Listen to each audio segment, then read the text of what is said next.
Folks, hello and welcome to Tavern Chat. I'm your host, Eric Tenkar, your bartender in the OSR. So, some quick bookkeeping to get out of the way. If you're not a subscriber, please do. I really do appreciate it. Like, comment.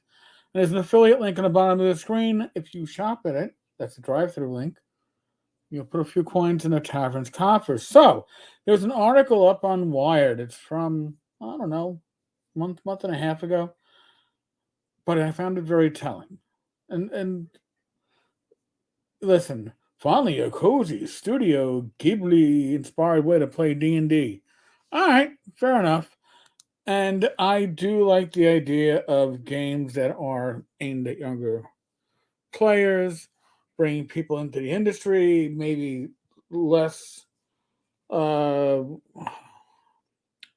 cumbersome with the rules, an easier way to bring in spouses and friends. I think that's fine. Real life is dark enough. Obo Jima, let's play a swap the sword for a softer, fantastical tabletop adventure. It's not the first time this has been done. Faraway Land, I think, was a great alternative that still had its roots in the OSR, yet was a very simplified system, and it was a little bit comical, stick figure art that I really enjoyed. So, a new Dungeons and Dragons 5th edition campaign setting has launched through Kickstarter. It's already launched. It's already funded, I am sure.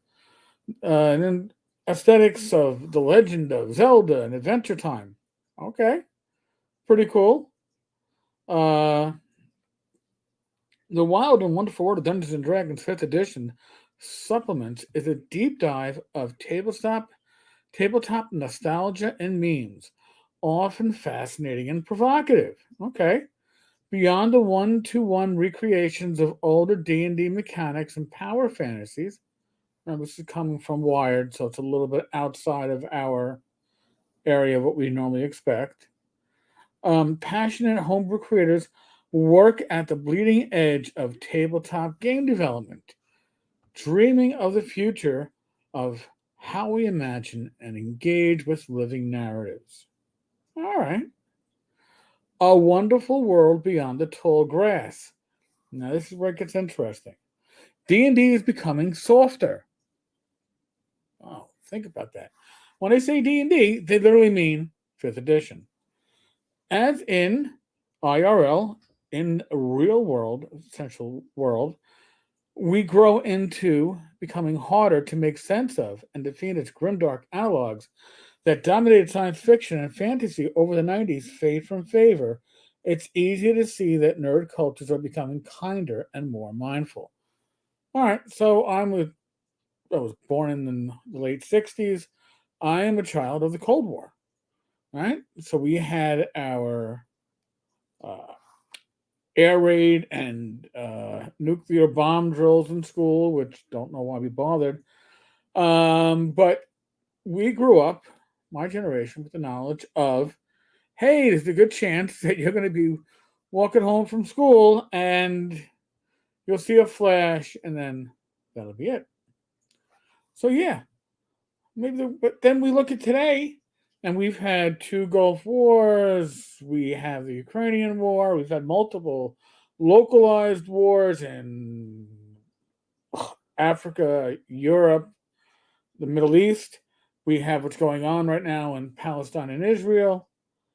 Uh, so to blame that 90s fad on grimdark analogs, that's still essentially what your science fiction movies are hitting. This is still what your fantasy series are hitting, right? The ones that you're watching on Amazon or Netflix, The Witcher, right, or HBO, Game of Thrones. This is that type of fantasy. That's what many players expect. But let's move on.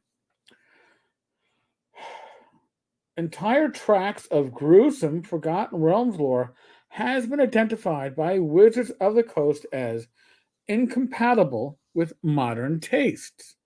And then they link to An article from Wizards of the Coast, June 17th, 2020. This is the infamous one, right? But I just reread this article, and one thing really stands out to me.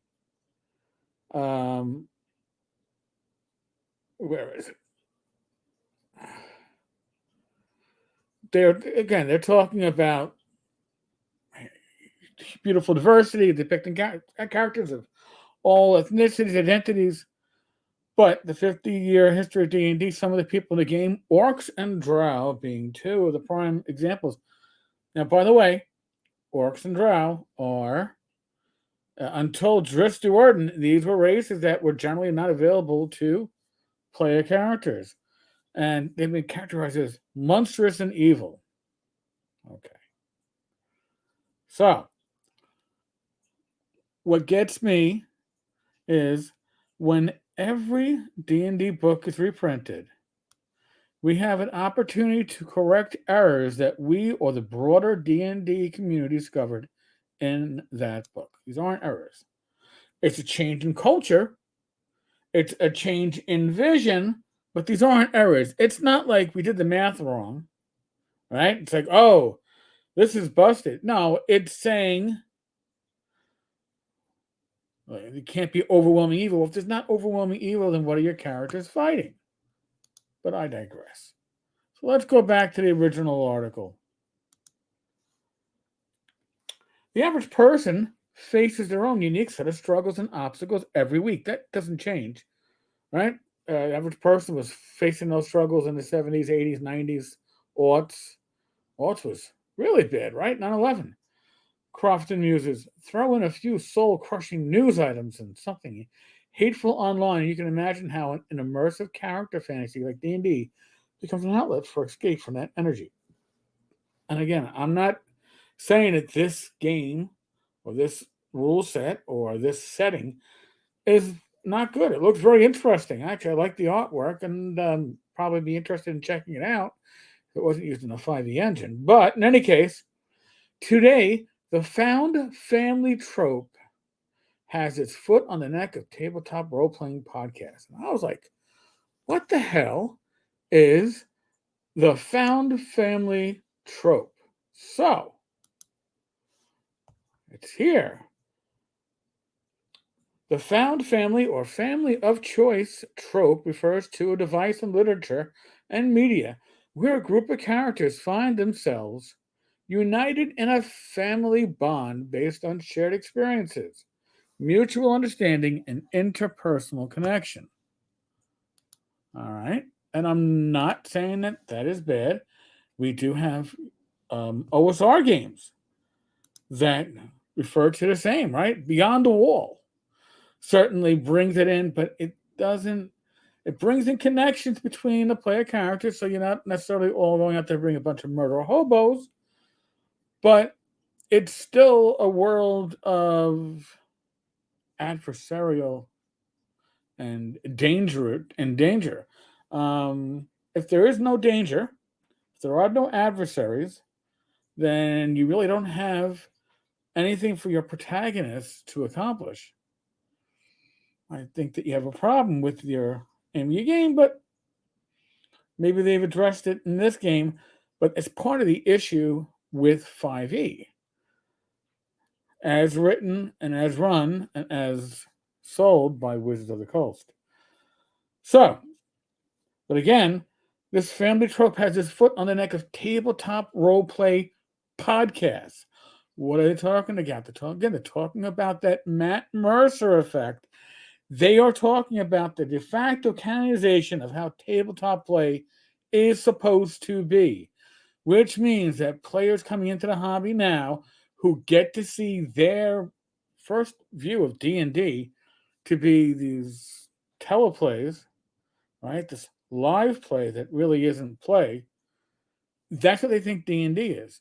That's why, as old school gamers, you got to realize that new players that are coming into the hobby as a whole are coming in because of things like Critical Role, but now are likely going to be coming in because D&D is going to have its own channel for things like what was it? Uh, not more purple worm, kill, and other assorted faux live players. Think about that.